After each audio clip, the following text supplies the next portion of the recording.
Hello, good evening, and thank you for joining us, free enterprise friendos. My name is Reckless Charlie, and just here to just enjoy the show. We're going to mix it up a little bit with our Falcon Percent flags tonight. Joined in the booth tonight by the one and only Sheep Launcher. How are you doing, Sheep? Doing great, Charlie, and this should be a really fun edition of the Eblan Spelunking Club. We're glad you're joining us. In this one, shops are going to be rather stingy, S Pro, while treasure chests are going to have some goodies in them. We have T Wildish on tonight. Charlie, what do you want this flag set to accomplish?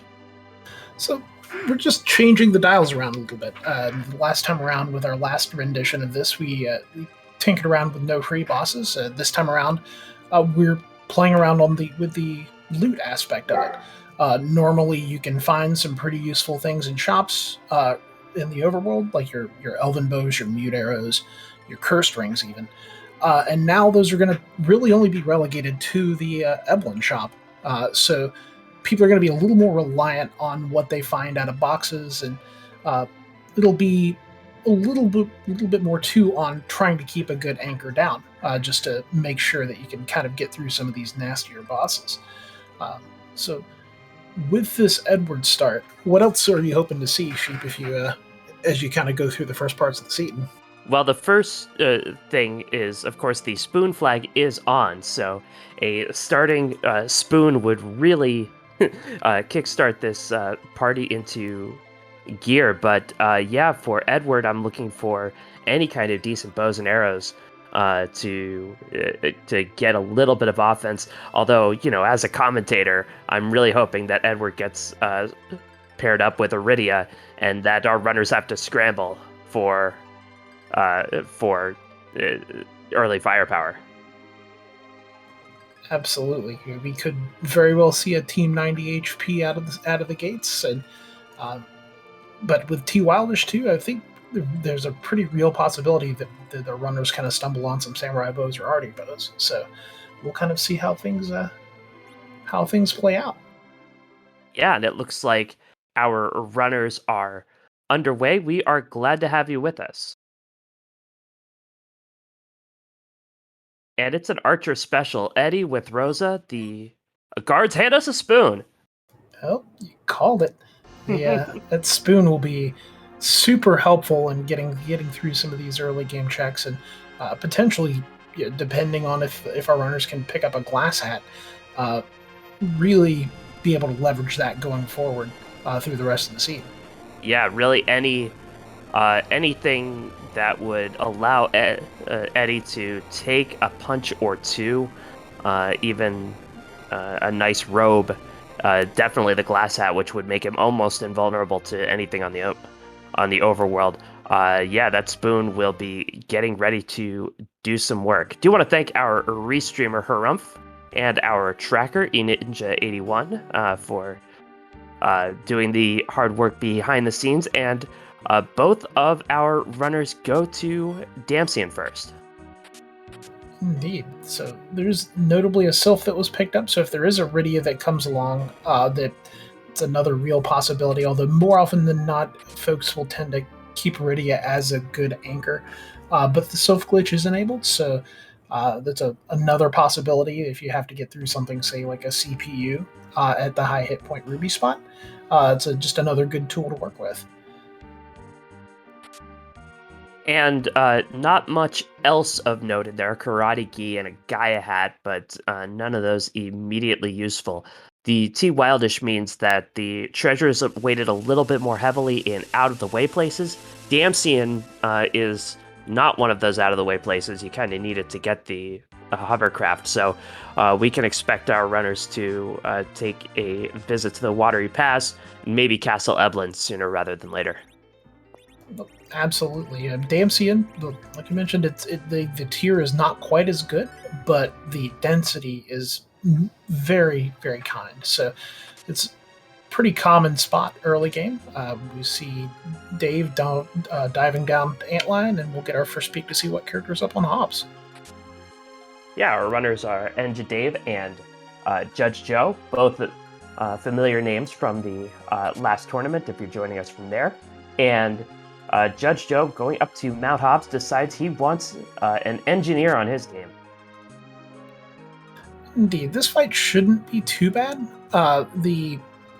This is only roughly around 1400 health, and should only be another couple of hits if Edward can manage to stay alive. Should only be maybe 2 more hits, so it should be pretty well smooth. And it looks like we have Magus Sisters on for Antline too. So overall, not too terrible for the runners so far.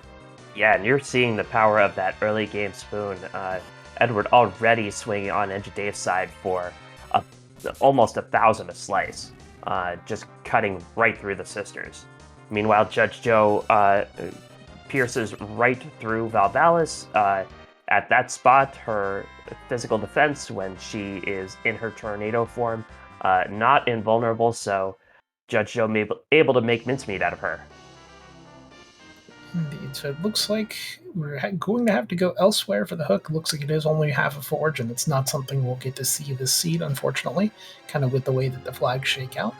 Our only way underground is through the hook, and once you finish the hook, the seed's over. So won't be seeing really any bit of the rest of the seed.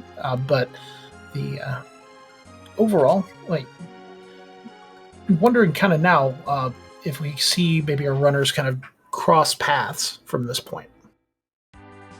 Yes, Judge Joe goes into the Antlion Cave. The Adamant Rock, as you said, just a worthless stone. Not even going to get enough key items to make a mini grind worth it. So absolutely no use for that Adamant. One of my favorite bits of trolling you do on these flags, Charlie, is have the warp glitch on. Yeah, I wanted to have some type of meme in the original set, something that would just be a bit cheeky, but but mostly harmless, and it seems to just fit right in. So unfortunately, yes, the warp glitch is on, but there's no way for us to take advantage of it. So it looks like we have Dave popping in to kind of give us our first look at football defense as well. So. The first real divergence between the runners. Dave did check Mount Hobbs, saw Sid up there, said, "Nah, you can stay staring down Valvalis. I don't really want you." And Dave thinks a spoony bard is enough to get him through. It's certainly possible. There's still the character that you'll end up with on the hook route. There's still a character in Baron Inn, so you could, as Adamant Cup kind of showed us, you can do quite a bit with a party of 4. And what do you think about that, Sheep Launcher? Yeah, I think as long as Eddie can stay up, Eddie has enough wherewithal and enough attack power that Sid doesn't offer much offensively. Now, he would be a little bit of a meat shield, and Yang coming home to Fabul Castle and just pummeling Edge of Dave's party, and he has to take a wipe. It's not too kind of a spot, really, with that low HP count at the start. So kind of the fragility of Eddie kind of showing its ugly head, unfortunately. Yeah, and the Karate Man does do the kick attack, and when you're down to 2 or 1 characters that are up, those can kind of add up fast. But Judge Joe makes it look easy, and he is through. And there's the hook. And we are off to the other half of the seed. We get to see. It'll be neat to see kind of what decisions are made from this point. I mean, how much more looting do you do? Do you try your hand at Baron Inn before you go to pick up another character, or do you just dive for more information? What do you think? Kind of you would do, Sheep, in one of our runner's shoes here? So, my concern is I don't have Judge Joe does not have a source of exit at this point. Exits might be for sale in a shop, but If I were Joe, I would want a little bit of assurance that if I were diving down into Eblan Cave, that I could do something while I'm down there. No, That's a nice archer bow. Oh yeah, that's very timely. So we'll get to see kind of what lays in wait for us in the shops most likely. And the loot here should be pretty solid, with it being kind of behind a key item, so that the kind of the tiering of it is bumped up a little bit. And Blizzard Spear, certainly nothing to scoff at if a cane shows up. Nothing but sylphs and starveils in the item shop. We already got a sylph from the Damsian treasury, and starveils, we got a couple of them in the opening kit, but Judge Joe decides one more can't hurt.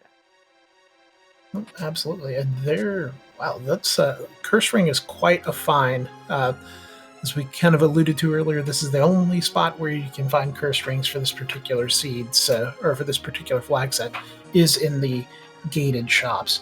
So that kind of negates one of the big questions out of the gate of, well, what does your anchoring situation look like? Yeah, a curse ring makes it so anybody you want can be an anchor on this hook route, and Judge Joe at least going to go down, see who the character is, and see who he's up against, see if this is a game he can do quick.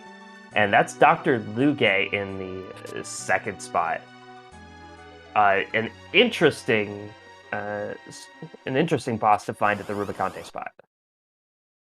Absolutely. It is a little bit of a slog, but potentially don't know if our runners have found any type of lightning arrows, or even with Yang pickup, a Thunderclaw will help. But I think from this point, experience will kind of be a big factor too. Like I kind of feel like our runners will still need to get some form of levels to kind of push through. I mean, what do you think, Sheep?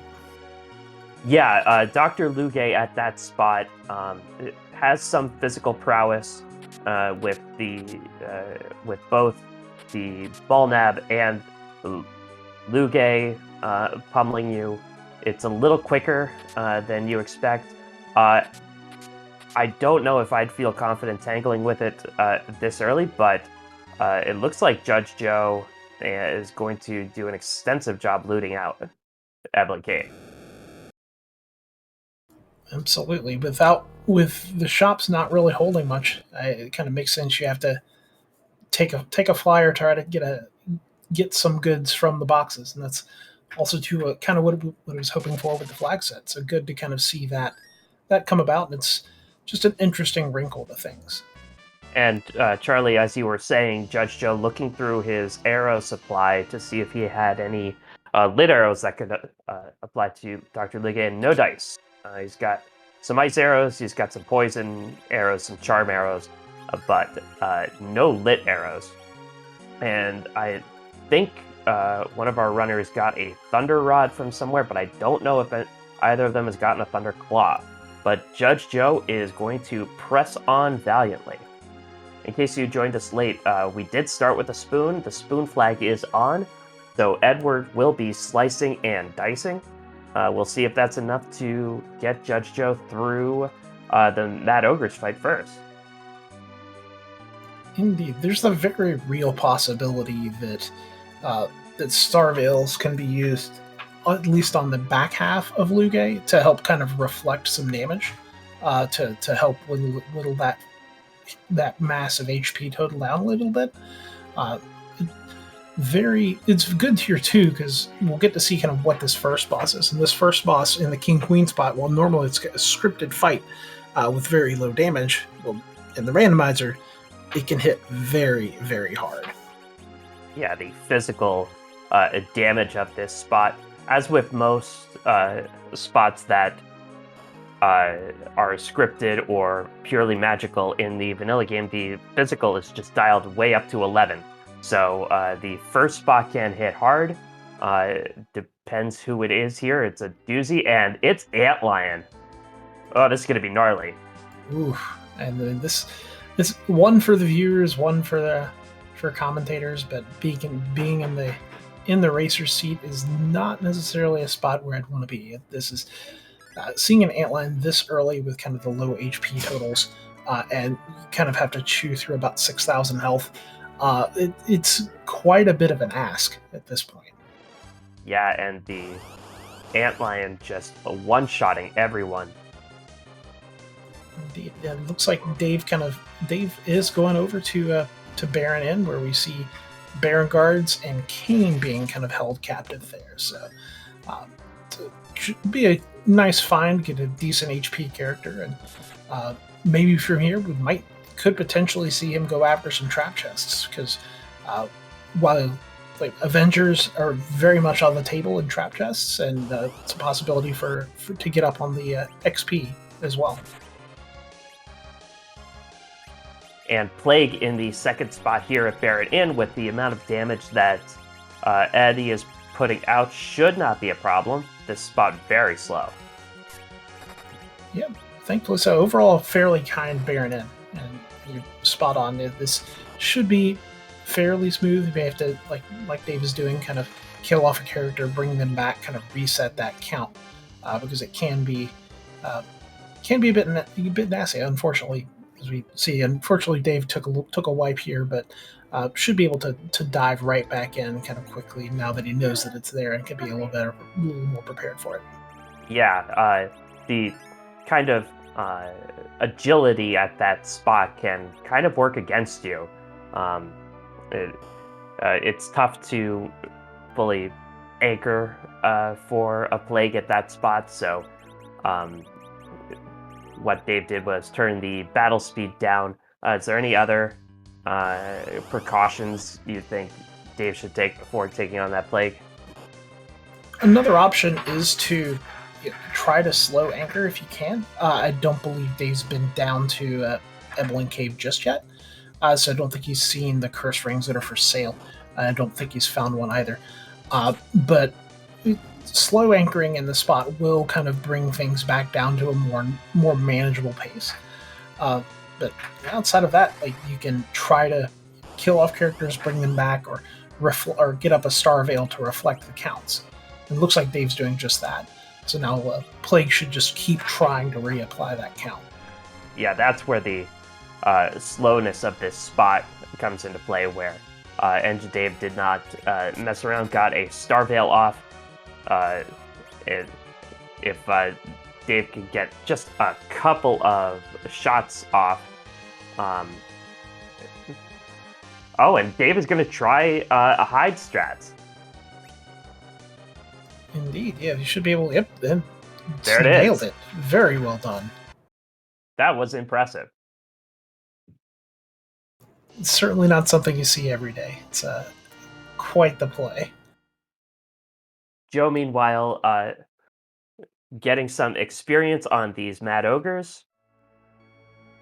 Young does not get experience, but he wasn't looking for it. I believe Joe's naming scheme is the rank, from 1 being the best to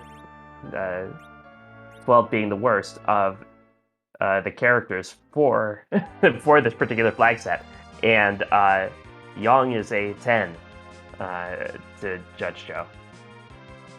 I mean, I've come around on Yang for the longer seeds for sure. Doesn't really require much equipment, but he does require a lot of levels, and it's hard. Those are certainly a lot harder to come by. But for this type of flag set, I can kind of understand a little bit. And Dave is going to the moon. To the moon, indeed. Without the availability of the Sid, you didn't go up Hobbs to grab Sid. He kind of wants to get another character in line, and this could be a crack at an edge, which our runners, from what I saw, they should at least both have a ninja sword. So, very real possibility at a character that will really do some good work. Yeah, definitely going up there for the character check. Probably also going to check the Hummingway shop while he's there. Well, absolutely.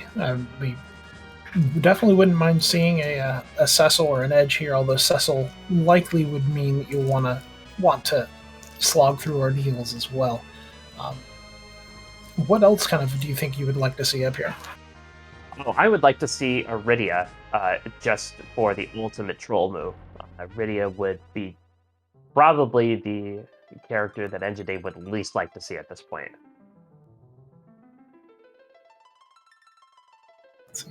Unless he's really desperate for an anchor. Oh, and there is that Edge. And I believe that both Enjade and Judge Joe picked up a ninja sword in the Outlying Cave, so Edge can already get to work, and we'll see how quickly Enjade will bolt toward the Falcon now. Yeah, I have to imagine that'll likely be kind of the next stop is to kind of see what the rest of the seed holds for him. Should be pretty decently prepared. It definitely would be nice to try to get Berserk on Rosa to help out with getting the damage rolling. But yeah, looks like Joe kind of finished the grind that he was working up, and he's going to take another crack at this antlion. Yeah, always fun when you see somebody take random encounters right outside the King Queen Eblan spot. He got a couple more levels on his party. His Eddie now swinging for 1200, but still getting one shot by that antlion. Oh yeah, the antlion unfortunately does not play. It's certainly a tough slog. Something that Dave will have a little bit of an easier time with the Edge because there's the potential to kind of dart your way through things. I'm not sure exactly how much he's kind of held on to, but it certainly could happen from this point forward. Now the antlion does counter every physical attack with that counter move, but it's not much of a threat here. The counter is magic based, not physical based, so a lot of the times it's just missing. And Judge Joe is through. Very well done, kind of navigating around that spot for Joe. It's very kind of well managed. Dave's on his way down to. Sorry, Dave's on his way down to kind of see the news that we know and kind of see how he takes this on as well. And Joe not saving, going to go for the glory, and going through Ballnab. Remember, if Joe gets through here, he just has to go through the pitfall and walk down to the Falcon, and this race is over. Indeed, as soon as you walk through that door to get to the Falcon, the controller's mostly down. You're just a couple of A presses away from getting in the done and just calling it a day. And as Fry42 pointing out in chat, this is kind of a neat final boss because the second part of this fight, Dr. Luge promises, it is the real fight. And it certainly can be. The lasers that come out will do some of the lasers that come out will do percentage based damage based off of Luge's health, which I don't know the exact totals, but with this spot, like if it was one boss would have 25,000 health, it's going to hit kind of hard. So it'll be interesting to see kind of how Joe manages the second half of this. Joe is through the first half. Enjade, meanwhile, tangling with the antlion, having a little bit of an advantage over the first fight that Joe took, even though he's at lower levels, just has more bodies to absorb hits. But that's not enough. Indeed, and Joe did manage to get the Berserk out onto Edward before the poison comes out. The poison itself would block the Berserk status from being applied, so good work on Joe for managing that. And now Joe will get to work. That Spoony Bard, really worth his weight in gold. No kidding, and Sid as well even with just a wooden hammer equipped, doing some pretty silly damage against the boss, kind of with the machine type, where it's weak to lightning and weak to hammers. Yes, because whenever you need to beat up a machine, what do you grab first? A hammer. And Joe is through, and Joe is going to poison walk to launch the Falcon. That's quite the treat, and very well played by Joe. Yeah, Joe, like we said, once he got down into Eblan Cave, he just stayed there until he was ready to go, and he got a couple of levels, and that was enough to see him through. He sees Baigan at the top of the tower. He does not care. Yep, he just gets to wave at Baigan, wave at both of the monster arms as he passes down, and head straight in. And he'll be wrapping up momentarily. Big GGs to Joe. Yeah.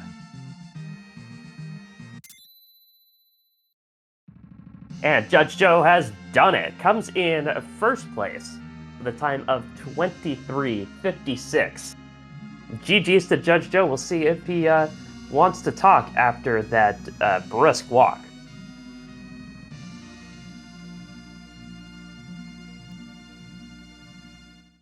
Indeed. Meanwhile, Dave is kind of going with Mad Ogres. It sounds like we have Judge Joe here with us. GG's on the run, Joe, on the first place finish. Thank you. That was a pretty interesting seed. Didn't quite get the chance to experience all of the loot that it had to offer. Yeah, I guess the T Wildish really extended to the fact that you got a spoon to start. And that was pretty wildish in and of itself. What was your thought when the spoon was your starting item? I have someone who can hit things. Guess it's time to get going. Absolutely well done. Thought you navigated things pretty well overall.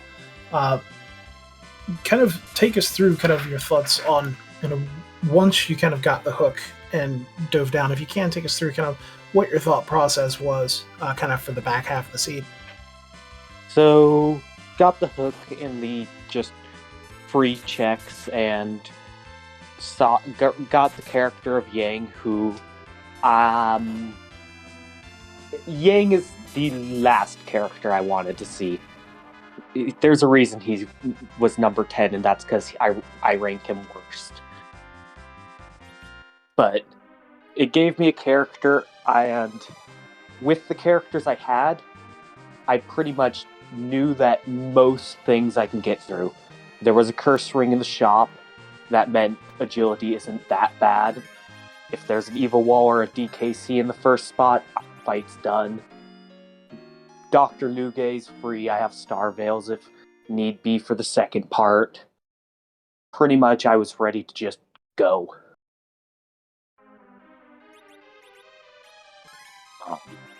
And with that Sid taking whacks at Dr. Lugay with a wooden hammer, that Dr. Lugay fight went pretty smoothly. That Antlion, you needed a couple levels to defeat it. What was your thought on taking down that moon beast? That was possibly one of the worst spots. I think Baigan, because I didn't have any Gaia drums or anything like that, was the only one that might have proved more difficult in that spot. Because until I got Berserk, which Rosa learns Berserk later than Porum, I'd have preferred to have a Porum.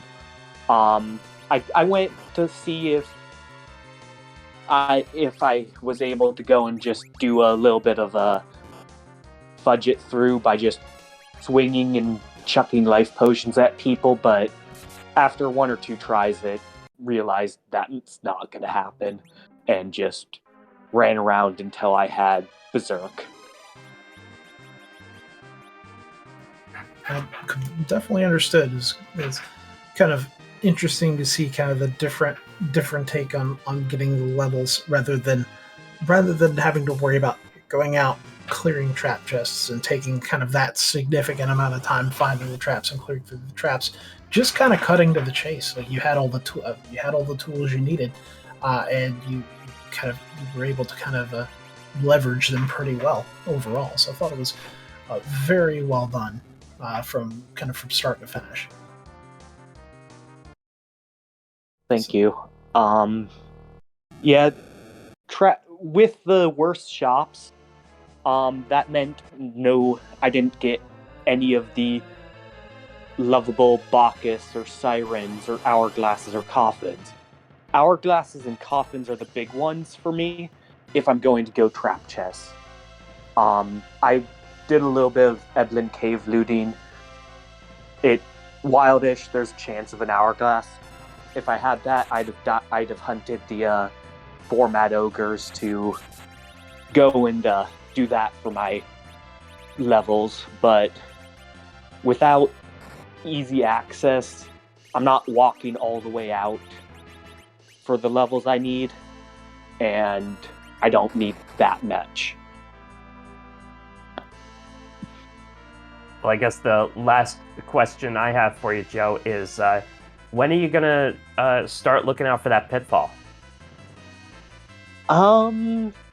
Well, I've definitely done a lot of Falcon percent, and I just can't seem to remember. I get the feeling that I keep hitting my head whenever I fall through it. Have to watch out for that doorway. It's a bit of a shorter one, it sounds like. Maybe that's what it is. Well, GG's on this game done quick. Any final thoughts you have on this seed or anything else going on, Joe? Thank you guys for watching and everything, giving your words of wisdom as you went and saw what was going on. It's going to be a fun one to quick little watch back to see what went on. And thanks to Harumph on making sure this restream happened, and anything else, all the behind the scenes work done for this restream. Lots of fun. Always love watching and playing. Absolutely, and thank you, Joe, for kind of putting on your part of the show for us. As very well navigated, and kind of putting on a clinic of what to do and how to navigate your way through some spots. So, absolute GGs. Yeah. Hope everyone has a wonderful night. Have a great night, Joe. Will do. And off-screen, Asuka424, queen of the pink buffs herself, finished in second place with a time of 25:12. And Dave got through Antlion and is now on the real fight of Dr. Luge in a little bit of a pickle here. Yeah, like, let's kind of see if Joe did manage, or Dave did manage to get a Star Veil up. So should be pretty clean to kind of go through the deck. The last half of this fight, it'll take a little bit of time. It should largely be okay. Definitely good to see Dave kind of bounce back and kind of claw his way through to get to this spot. Yeah, does get the heal off. The heal does not affect the Star Veil that's up, so only the Star Veil falling off due to the Ravages of Time will stop that. The one attack does pierce through that wall, so every so often Edge will be a little sleepy. It'll take a take a nap for a few rounds and just come back and feel right as rain and get a couple of swings in. So it's kind of in that cycle at the moment. So we'll see kind of how well that Star Veil holds up. Hey, no, time's a wasting, but you got to get your naps in. Rest is important. Sleep is both underrated and appropriately rated, and I do, at least personally speaking, need to get more of it. So, it's like, Dave looks to be making some pretty solid progress. Yeah, just a little bit slow against Luge, but Luge's beam doing Bafo damage to himself, and Dave is through, and will make the triumphant stroll to the Falcon. Indeed, very well navigated by Dave. Good to see him kind of stay cool and collected, and kind of make his way through. And it's a couple of rough spots towards the beginning, but glad to see him. Show off that he, despite kind of the issues they had earlier, that he knows quite a bit about the game and kind of leverage that. Yeah, and Dave, one of the smartest players in this community, and very well done, and will wrap it up, launch the Falcon, and he has finished in third place with a time of 34 minutes even. GG's to Enja Dave, who showed us the moon, and that moon edge really helped out against Luge. Really, that ninja sword and the extra turns that his agility got really helped out. Absolutely. As from the sounds of it, sounds like we have Enja Dave joining us now. GG's, Dave.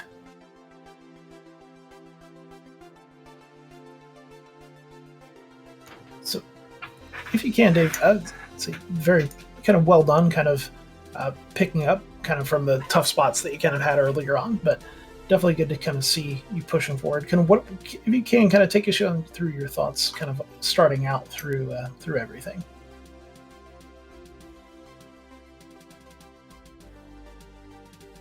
And Dave, if you're talking, we're not hearing you. Maybe you're not connected. There you go. Sorry, I was muted. All right, so what Charlie just asked.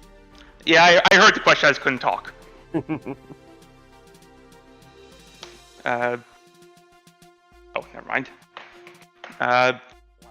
So, get the spoon first key item with an Eddie. I figured I can clear the first few spots. Yang had different ideas, especially with that little bit of a high roll he pulled on me. Yeah, that was a bit of a pummeling.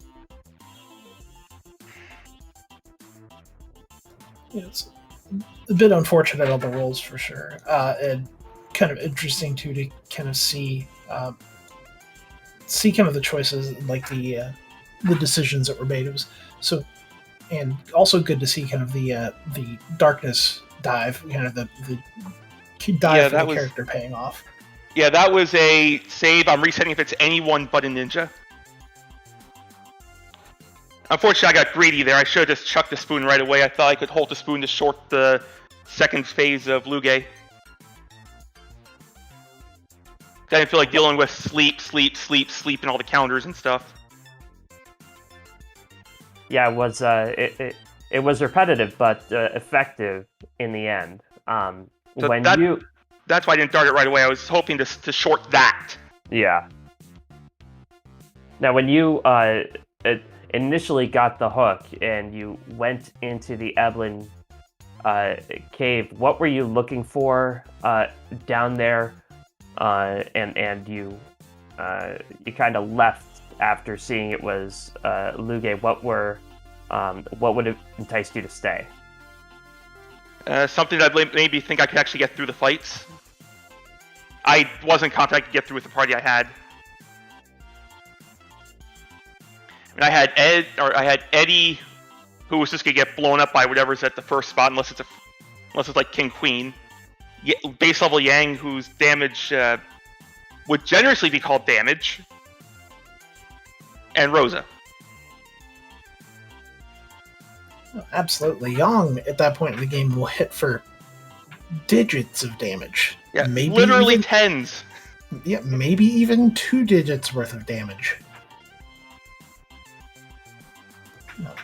So yeah, you exited out to get the cane and get the edge, and that really helped you out eventually. Yeah, the punishment there was just getting greedy. I shouldn't have. It was good to see you kind of even through that, like, still kind of manage to collect yourself and kind of push through and make kind of the adaptations you needed to, and thought the play on play kind of the adaptation on that was very well handled as well. I do have to ask, was the antlion at King Queen Eblan the worst? Yes. That was quite possibly the one boss that punishes me for trying to keep the spoon. Even something like Evil Wall, Eddie just, cheeses it right away, and we wait a little bit. Yep, and the same with DKC as well. Like, Eddie can get the hideout and just go right through it. So yeah, but now let's ignore the fact that I forgot to buy the curse string. One thing you did show off that I wanted to call attention to was that excellent use of the hide strat against Plague in the second spot in Baron Inn. That was a pretty masterful use of it to cut down that fight by a couple minutes. Yeah, we weren't getting through that anytime soon. I think Eddie had 2 multipliers at that point. Maybe a third. I was doing 500, so it had to be 2. It was absolutely well managed, and definitely GG's. I don't have any other questions for the time being. Sheep, do you have any other questions for Dave for tonight? Dave, anything else about the seed you wanted to talk about, or anything else you wanted to talk about before we let you go? Well, despite my managing to completely mangle how to play the flag set, I really do like Falcon Percent. It makes you want to push how far or how early you can take the hook routes. Absolutely glad. So, sorry. I would like to thank Harump for rolling this. I'm not sure where all your twin harp rolling powers went. Ninja for pushing the buttons you had to, and the 2 of you, Charlie and Sheep Launcher, for talking over this. Well, it was a lot of fun, and thank you for volunteering to be restreamed and putting on a show for us tonight, Dave. We really appreciate it. Yeah, sure. I'll catch you later. Have a good night, Dave. GG's. Have a good night. All right, that is all the runners we had for tonight's flag set, and Reckless Charlie, another really fun one that kind of showcases like a breakneck pace, and Eddie with the spoon remains undefeated. That he most certainly does. And glad to see that folks are getting along pretty well with the Falcon Percent flag set, and it's, as I've repeated in the past, it's certainly and like Dave mentioned, it's certainly a good tool to kind of iterate on and kind of see exactly what you can do to get through more with less, and kind of get some practice in on the shorter seeds. But yeah, absolutely shout outs to our behind the scenes crew, Ninja for kind of lighting up the buttons for us, to Harump for rolling the seed, for putting on the show, and Sheep, it's been an absolute blast. Thank you so much for allowing me for gracing us with your presence and allowing me to kind of to kind of talk alongside you. Oh, sure, Reckless Charlie, and give all of those folks a follow, especially Reckless Charlie, for all the insights he has and the great flag set. Do want to remind you that Music Appreciation is tomorrow night, Wednesday night, at 8 p.m. Eastern on this channel, Free Enterprise, and the Friday night community race is at 10 Eastern. That's on Free Enterprise too, so make sure you're following that if you haven't already. But we are going to head over to Flossie Fern, our old friend, who is running a ladder hard flag set. So we want to encourage you to join us and cheer them along as they take on a ladder hard flag set. And from all of us, until next time, so long. Have a great night, folks.